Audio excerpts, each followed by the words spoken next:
Shalom, selamat pagi Bapak Ibu Saudara yang terkasih. Mari kita sejenak renungkan firman Tuhan, kita bersatu di dalam doa. Segala kemuliaan, hormat serta syukur kami naikkan kepadamu Tuhan, atas segala kemurahan, cinta kasih-Mu yang boleh kami rasakan hingga pada saat ini. Sejenak Tuhan kami akan merenungkan firman-Mu.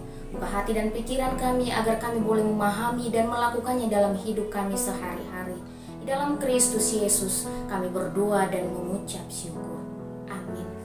Firman Tuhan yang menyapa kita pada pagi hari ini tertulis di dalam 1 Petrus pasal 2 ayat 11 sampai dengan ayat 12. Saudara-saudaraku yang kekasih, aku menasihati kamu supaya sebagai pendatang dan perantau kamu menjauhkan diri dari keinginan-keinginan daging yang berjuang melawan jiwa.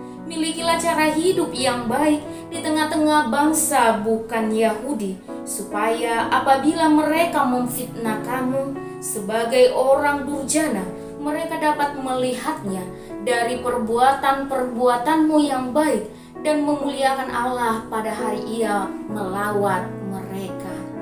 Bapak Ibu Saudara yang terkasih di dalam Kristus Yesus, ketika kita mengunjungi suatu daerah dan kita berencana untuk tinggal di daerah tersebut dalam kurun waktu yang tidak bisa kita tentukan. Tentunya sebagai seorang pendatang, kita harus beradaptasi, menyesuaikan diri dengan lingkungan tersebut. Karena satu hal yang pasti, kebiasaan, cara hidup di tengah-tengah lingkungan daerah kita sebelumnya pasti memiliki perbedaan dengan lingkungan atau daerah yang kita kunjungi. Rasul Petrus di dalam suratnya, dia menasehatkan kepada orang-orang Kristen yang ada di perantauan ataupun orang-orang pendatang agar mereka senantiasa hidup dan bertumbuh di dalam iman.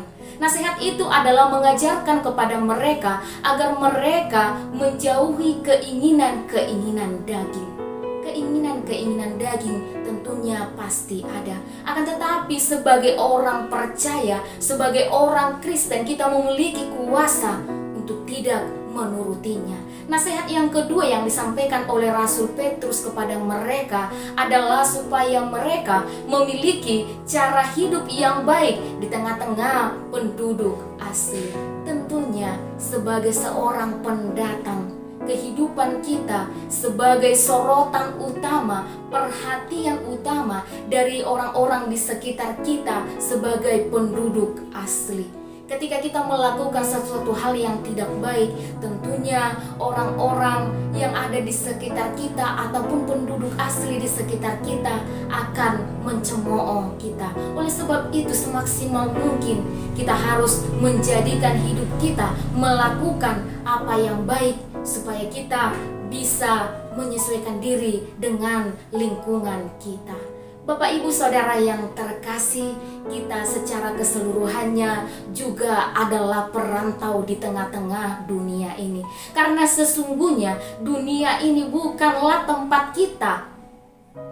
Karena jika kita setia sampai akhir, kita akan menuju suatu tempat yang disediakan oleh Kristus Yesus bagi setiap kita orang-orang yang percaya kepadanya. Oleh sebab itu Bapak Ibu Saudara yang terkasih, mari kita jalankan nasihat ini. Mari kita tunjukkan bahwasanya kita adalah orang-orang yang diselamatkan, yang mempunyai tugas dan tanggung jawab untuk senantiasa memuliakan nama Tuhan di tengah-tengah kehidupan kita lewat setiap cara hidup kita kesehariannya. Bahkan kita juga diarahkan, ditugaskan agar kita bisa membuat orang lain semakin percaya, semakin memuliakan Tuhan di tengah kehidupannya lewat setiap perbuatan kita kesehariannya. Kiranya Tuhan memampukan kita untuk kita dapat melakukannya di dalam kehidupan kita sehari-hari. Demikian firman Tuhan, kita bersatu di dalam doa.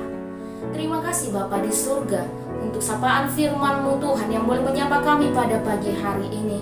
Mampukan kami dengan kuasa Roh Kudus-Mu Tuhan, agar kiranya kami mampu untuk melakukannya di dalam kehidupan kami sehari-hari. Kami boleh menunjukkan bahwasannya adalah kami orang-orang yang sudah Tuhan selamatkan, dan Dan kami boleh menunjukkannya itu di tengah-tengah kehidupan kami lewat setiap perbuatan kami yang berkenaan dengan kehendak-Mu Tuhan. Dalam Kristus Yesus kami berdoa dan mengucap syukur. Amin. Demikian renungan kita pada pagi hari ini. Selamat menjalankan aktivitas. Tuhan menyertai kita. Shalom.